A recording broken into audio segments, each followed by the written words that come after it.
Hello and welcome back to my channel. I am so glad that you're here.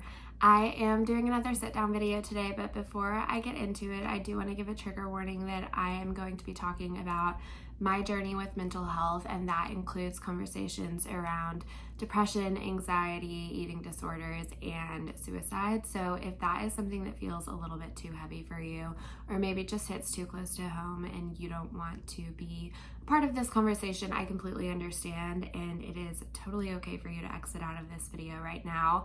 I will see you next Sunday for another weekly vlog, but if you do choose to stay and watch this video all the way through, I want to take the time and the effort to just thank you for giving me the space to have this conversation, because each time I talk about it, it just helps me heal a little bit more and find a little bit more closure. And I think it's so important to have these conversations and to know that you are not alone and that other people might have experienced the same thing as you, whether it's on the smallest scale or the largest scale. I've been there and I'm here for you, and I am going to share my story today. So that being said, let's get into it. I think to understand my struggle and kind of my downfall with my mental health, we have to go back to the beginning and understand my journey with grief kind of from the time I was a child. So if you know me, you know this. If you don't know me, you don't know this. I lost both of my parents at a young age. My mom passed away from cancer when I was 3, and as you can imagine, a 3-year-old doesn't know how to process death, does not know how to process grief, and I was no exception to that. The grief and loss that I felt from my mom passing away kind of showed up in fragmented pieces throughout my life. As you can imagine, it really showed up in times where you would expect your mom to be there. So for me, it was back to school shopping, getting ready for cheer tryouts, getting ready for cheer competitions, prom dress shopping, getting ready for prom, all of those moments where you just envision your mom right there beside you. Those were the moments that grief really showed up for me. And at that time, when I was in junior high school, it had been 10 plus years since my mom passed away. So I was really quick to bottle it up and brush it off and think to myself, oh, well, it's been so long. Like, this isn't really a justified feeling. I should be over it. And I would just move right past it. And yes, of course, I had moments where I broke down and cried and I was sad. Naturally, I still do. But I thought to myself, it's fine, we need to move past it. I shouldn't really be feeling this right now, which obviously I know in retrospect is not the correct way to think about it. And I absolutely should have been processing that grief and feeling those emotions a lot sooner.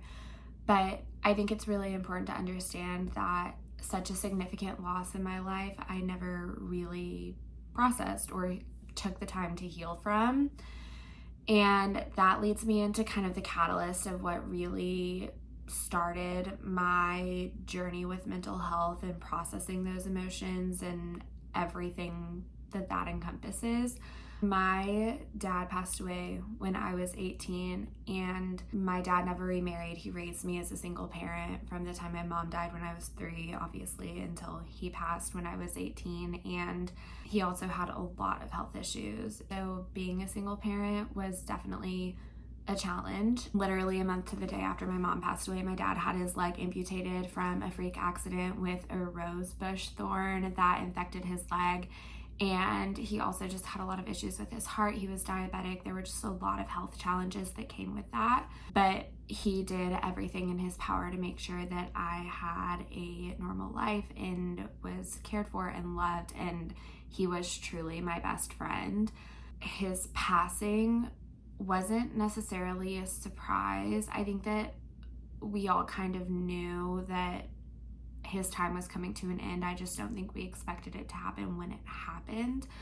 He passed away 2 days before I moved into my college dorm, and this is really important to my story because it was at a time when so many things were changing. I was moving out of my hometown. I was going off to college. I was leaving my dad for the first time.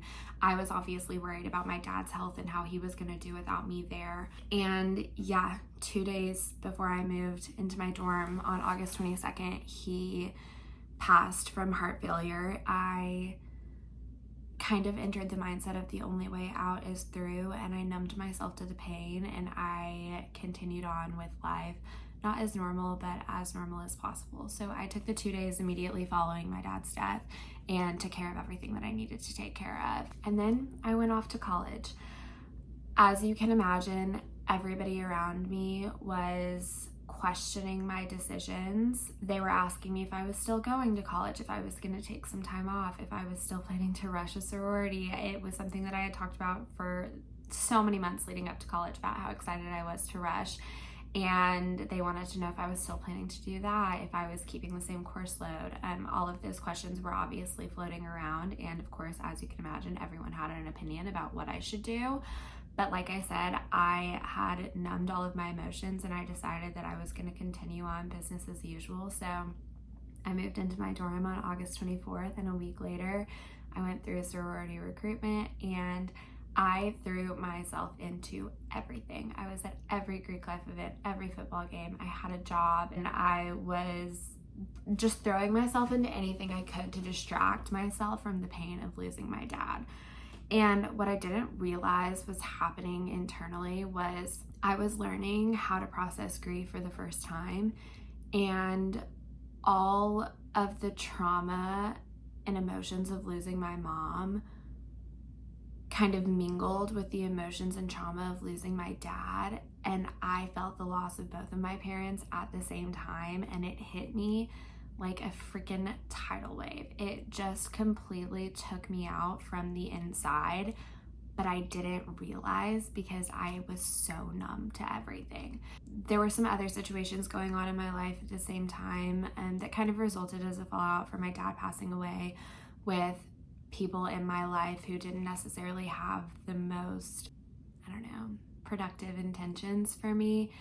And I was trying to navigate that while also coping with the loss of my dad, while also trying to be a good student, just trying to be a productive member of society.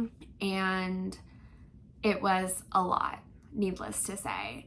Everybody at UNT, obviously, as you can imagine, word spreads fast, heard about the loss of my dad and kind of what I was going through and how quickly the turnaround was for me to move to college. And a lot of people were really great and really supportive, but a lot of people weren't. And I can't say that I necessarily blame them. I think that being adjacent to someone who's dealing with that kind of loss at a younger age is really hard to process, especially if you've never experienced a loss like that before, and at a time that is so exciting in your life. You're in a new place, you're at college, you're experiencing all of these firsts as a college student, and it's supposed to be such a happy and exciting time. And then there's me, who kind of feels like this dark cloud anytime I walk into a room, because everyone knows, oh, she's the girl who lost her dad a week ago. And like I said, a lot of people were so supportive, but of course there were conversations going around in the background about me and my mental health and the way I was living out my life. I think it's also important to note that this was 2013 and conversations around mental health were still very taboo. Nobody was talking about it. Nobody was openly talking about therapy. Nobody was talking about their struggles and the emotions that they were going through. And if you did, it was very much something that people kind of side-eyed, not something that people embraced. And I also was not an advocate for mental health at that time, so I didn't even really know how to begin to talk about what I was experiencing in a productive way, or in a way that made people understand a little bit more. So as you can imagine, the conversations were around, oh, she's crazy, oh, she's insane, she is off the rails, lashing out because her dad passed away and she's numbing the pain, or whatever it may have been. You can use your imagination, but these conversations were all happening around me, and of course it got back to me. And you can only stay numb from an emotion for so long before it finally kind of overwhelms you. So all of this happened the fall semester of my freshman year. My dad passed in August, and it kind of came to a head in December. Throughout August to September, I was dealing with all of the things that I just talked about, trying to live life as normal, but hearing all of these things going on around me, not knowing how to process my emotions. I was not in therapy. I was not talking to anybody about processing these emotions. And it just felt like every time I heard something new or every time someone kind of distanced themselves from me, it felt like another loss, and the loss just compounded on top of each other. And finally, in December, this part of the video is where I'm going to talk about my suicide attempt, which is still something that feels so strange for me to say. I think that I've had this conversation vocally in person with maybe 5 people, if that.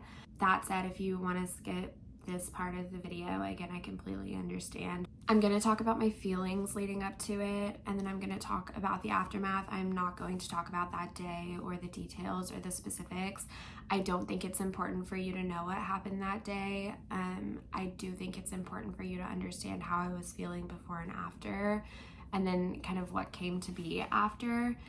In December, it was around finals time. I had been dealing with all of this stuff for a semester, and it finally just got the best of me. That's really all I can say. I felt like I had nobody on my side anymore. I felt like everything I said, every action was wrong. I felt like I couldn't make anybody happy with the decisions that I was making. December 12th, 2013, I got to a point where I thought, I can't crawl out of this hole. I don't know how to get out of this hole. And I don't think it really makes a difference to other people if I do or not. So this is it for me. Why should I keep pushing? Why should I keep subjecting myself to this? It's only been 3 months, and I can't see a world where I do this to myself any longer. So that was the mindset I was in. And that day happened. Clearly, I'm still here. So in the week following, I told everyone that I had strep, and I got out of all of my finals in person. I took my finals either online or just like written, and I did not leave my dorm. I didn't talk to anybody. I just, as far as the world knew, I was highly contagious and deathly ill, and that was where I left it.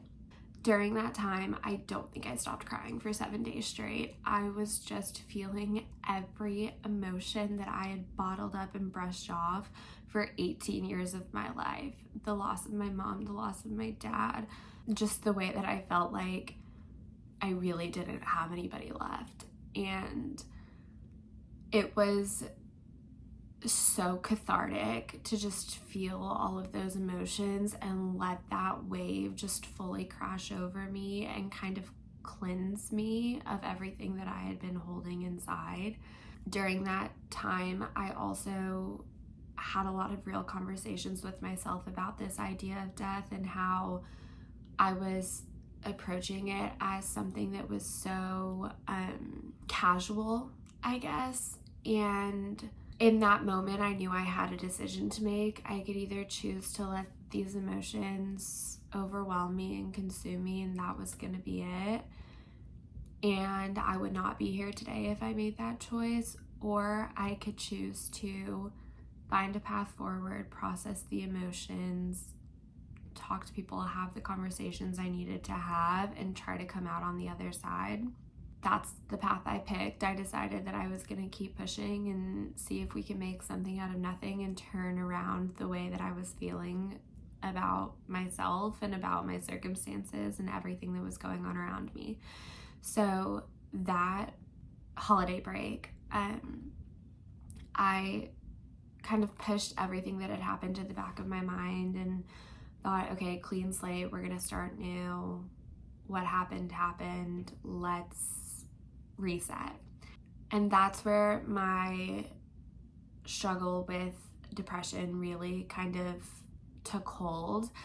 Surviving a suicide attempt and coming out on the other side of that does not mean that your struggles are over. I think people see attempted suicide as kind of like the peak, but it's not. It's honestly the base, and you've got so much farther to climb. So I had kind of moved away from these like suicide ideations and thoughts, and moved into a period of my life where I was struggling with the deepest, darkest depression and not knowing how to process that. At this time, I still did not seek therapy. I thought that it was something I could work past on my own. I thought my suicide attempt was kind of a breakthrough moment for me, and I was like, okay, I know that that happened. I know that that's not the path that I want to choose. So now I'm going to allow myself to feel these emotions and carry on. But I still wasn't processing them, and I wasn't thinking about why I was feeling that way, healthy coping mechanisms. What did come out of that was my struggle with binge eating disorder. There wasn't a lot I could control in my life at the time, and I will come back to this topic a little bit later, but something I could control was eating food that I enjoyed. And if you have ever struggled with an eating disorder, I don't need to go into the details. You know that that feeling of control is something that you crave. And for me, it was, if I can't find happiness in anything else, I'm going to find happiness in eating foods that I enjoy. There's that piece of that. That's an unhealthy way that I chose to cope with all of the emotions that I was feeling. And over the next few years, I was lashing out. I didn't know how to process my emotions. I was so angry. I was jealous of people who had lives that appeared better than mine. I just was such an unhappy person. And while I was no longer dealing with thoughts of suicide, I still wasn't dealing with the emotions and taking steps to better my mental health. I mentioned in my Q&A video that at the end of my sophomore year, I transferred from UNT to Baylor. I'm a very firm believer in the idea that you cannot heal in the place that hurt you. I think that there's obviously caveats to that, but for me, Denton was the place that I tried to end my life, and I could not come back from that, especially not in the mental state that I was still in. So I knew I needed to leave. So I did. I went to Baylor, and while that kind of helped cleanse me of what happened in December of 2013, it did not help in terms of my mental state. So even at Baylor, I was still struggling so much, and some of my deepest, darkest times happened in Waco, and I just continued to brush it off, continue to bottle it up. I would act like I was so much better and that I had processed and that I was healing, but I wasn't. And it felt like I was always searching for the next thing to kind of like make me happy, to make me feel complete. So at first it was, okay, I'm leaving Denton, I'm going to Waco, I'm going to Baylor. I got to Baylor, that didn't make me happy. And then it was, okay, well, I'm graduating and I'm moving to Austin and I'm getting a job. That didn't make me happy. I was still so depressed. Of course, there were like glimmers of exciting things in my life. I got engaged. I got married to my best friend. We moved in together. I graduated, which is honestly something I didn't think would happen. And all of those things were great, but there was always this cloud of, why do I still feel this way? I'm getting everything I wanted. I'm getting everything I worked for. Why do I still feel this way? And I was living in Austin. That was probably the lowest I had been since that December in 2013. I didn't want to see anyone. I didn't want to go out. I didn't want to hang out with my friends. I just laid around and I slept, and I was so depressed. My binge eating was the worst it had been. And again, I didn't really see a way out.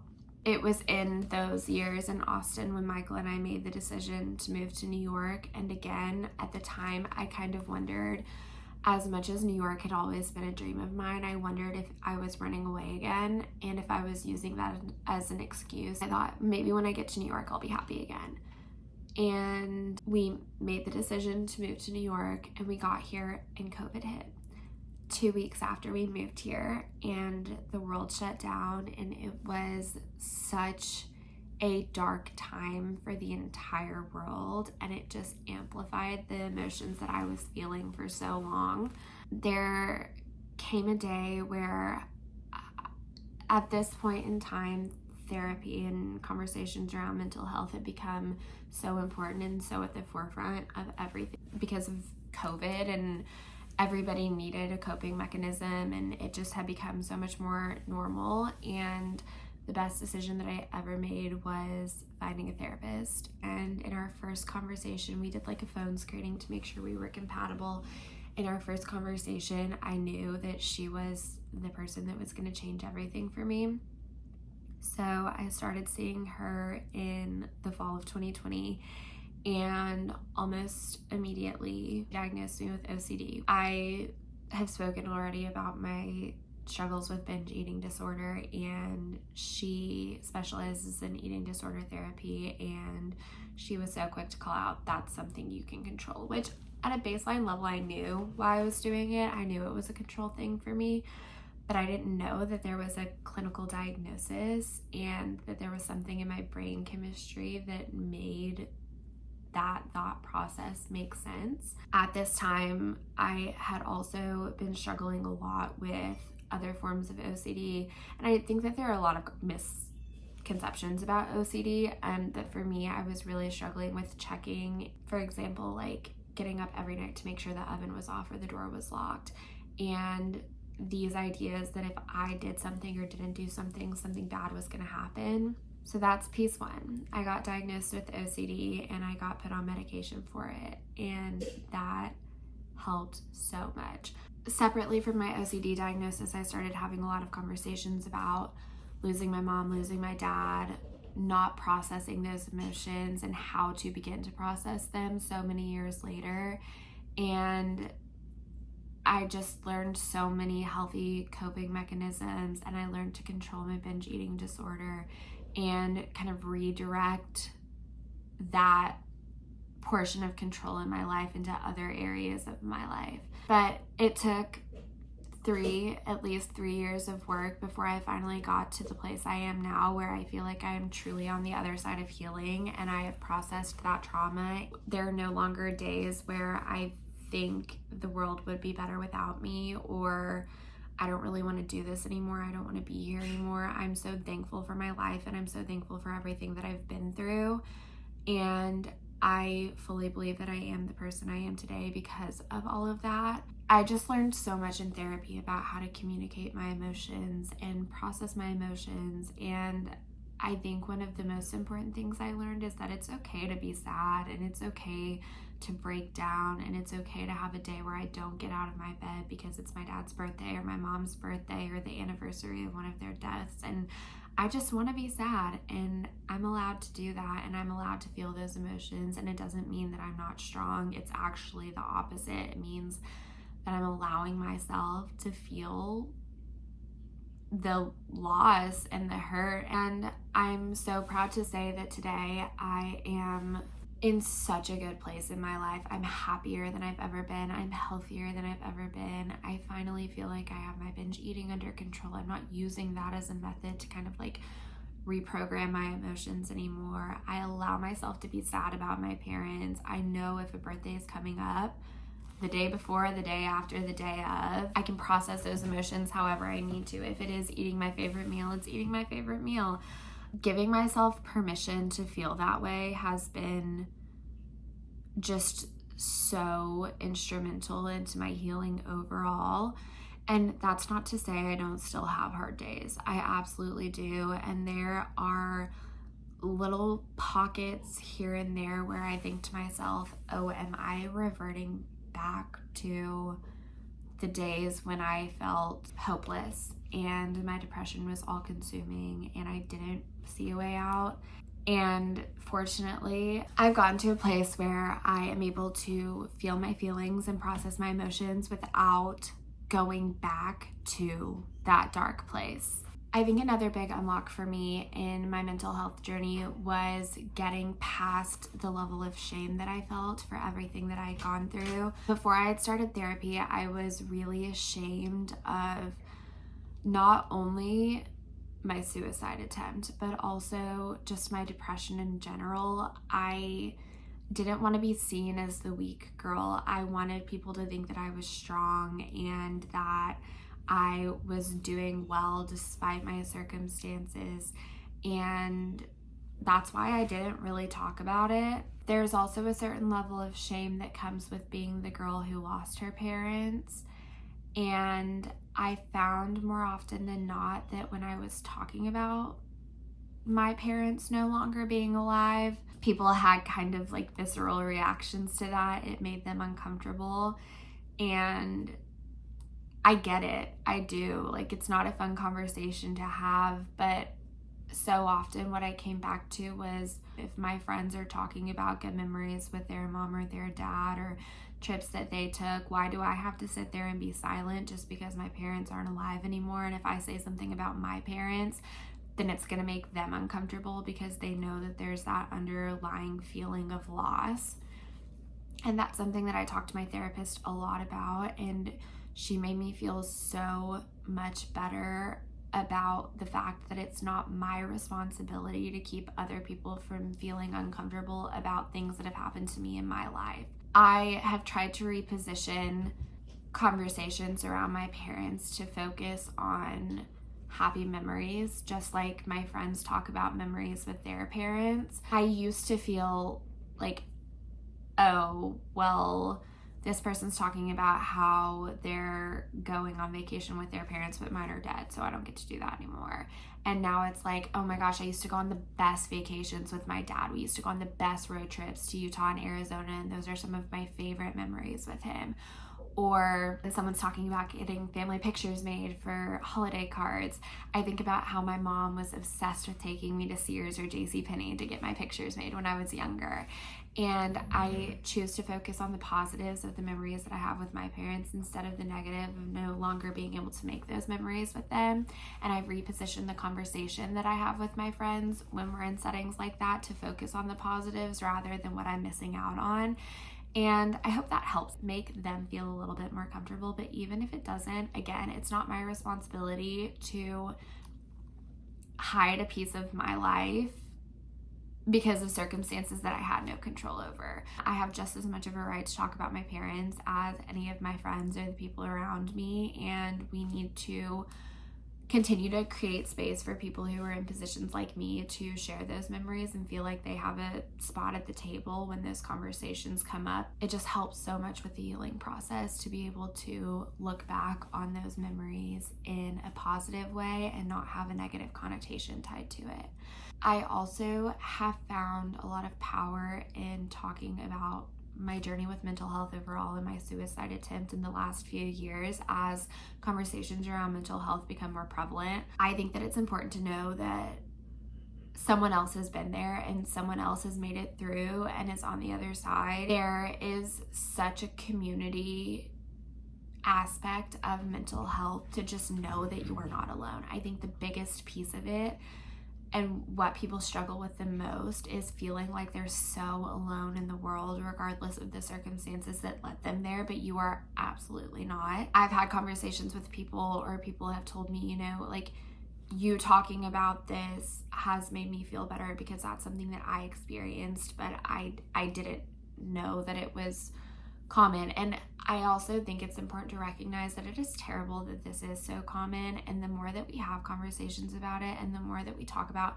healthy coping mechanisms and normalize things like therapy and SSRIs and taking care of your mental health, the less common it will become, ideally. Again, it's something that I used to feel so much shame about, but I don't anymore. And like I said earlier in the video, I've had conversations about my suicide attempt so few times. Even at the beginning of this video, to say my suicide attempt felt so jarring and hard to vocalize, but now as we get to the end of the video, yes, it happened. I attempted suicide, and that is terrible, and I never want to be that person again, and I never want to go back there. But I'm hoping that me sitting here saying that to you, if you are struggling with something similar, you know you can come to me and we can work through it together, because I've been there. I know how you feel, and I want to make sure that you never feel that way again. And the more we come together and the more we support each other, the less that will happen. This has been a very messy video. I apologize for not having my thoughts more organized, but I think that these conversations are so important, and I really want to be a resource around mental health So that said, if you are struggling in any capacity, whether it's with depression, anxiety, OCD, eating disorders, or thoughts of suicide, please, please, please come to me. And if I can't help you, I will be sure to find the resources that you need to heal from what you're experiencing. I also just want to end this video with a massive thank you to the people in my life who have stuck by me through everything that I've been through. I know that I have not always been the easiest person to be around, especially in those early years of dealing with grief and learning to process my emotions. But I have such an amazing group of people surrounding me that have been there through it all. There are moments when they didn't even know how much they turned it around for me, whether it was just a text to see how I'm doing, or reaching out to me on one of my parents' birthdays or the day that they passed just to say, hey, I'm thinking of you. That made all the difference in the world. And I think if we can take anything out of this conversation, hopefully it's that the more you show up for people, the easier it is for them to get through the rough patches. If you've made it this far in the video, I want you to pause and I want you to take a second to text someone in your life who you know might be going through a rough patch or might just need to hear that you're there for them and you love them. It's so important to let each other know that we're there for one another and to be a shoulder to lean on. Thank you for listening to this video. Thank you for hearing my story. Every day is a new day, and every day I wake up and choose life and choose healing, and I am just so proud of how far I've come. I'm going to end this video here. Thank you so much for watching, and I will see you in my vlog on Sunday. Bye.